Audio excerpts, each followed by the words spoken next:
A huge thank you today to the men and women serving overseas. A lot of them got where they are right now, physically where they are, by dropping out of an airplane. And it takes American know-how and state-of-the-art gear to put them on that ground safely.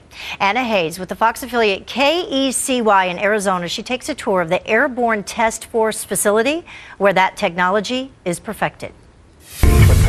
You may not know this, but some of the most high-tech and progressive parachute tests in the world are happening just a few miles outside of Yuma.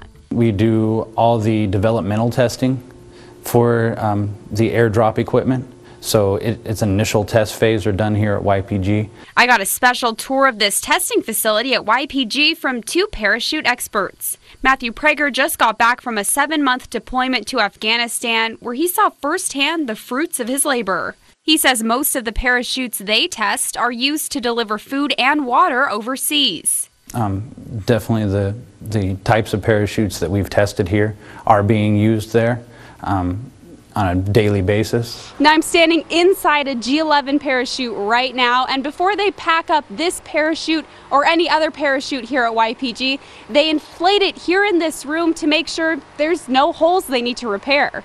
Before it's shipped out, this cargo chute will be inspected by dozens of people. Making sure each string and button is in place is a process, but Sean McCauley-Cook says there's a method to this meticulousness. Safety is number one in everything that we do. Specially trained jumpers test the parachutes that will eventually be used to drop the military's most precious cargo, our troops. Within personnel parachutes, it's someone's life. Every time I pack a parachute, it's not a parachute, it's their life that I'm packing in that parachute. I tried on one of the military parachutes used. It's heavier than it looks. 1, 2, 3, go.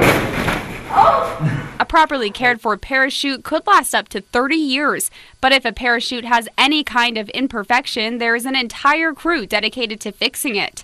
And each member of the 18-person test team is equipped to spot problems. After each test jump, the parachute lands in the drying and shakeout tower, a 12-story tall room used to clean and scrutinize each parachute.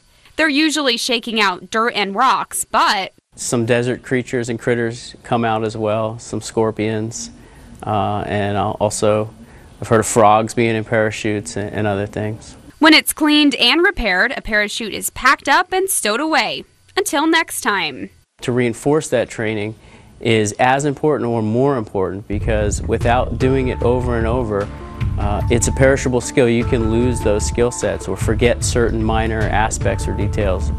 So to reinforce that training is absolutely critical. I'm Anna Hayes reporting.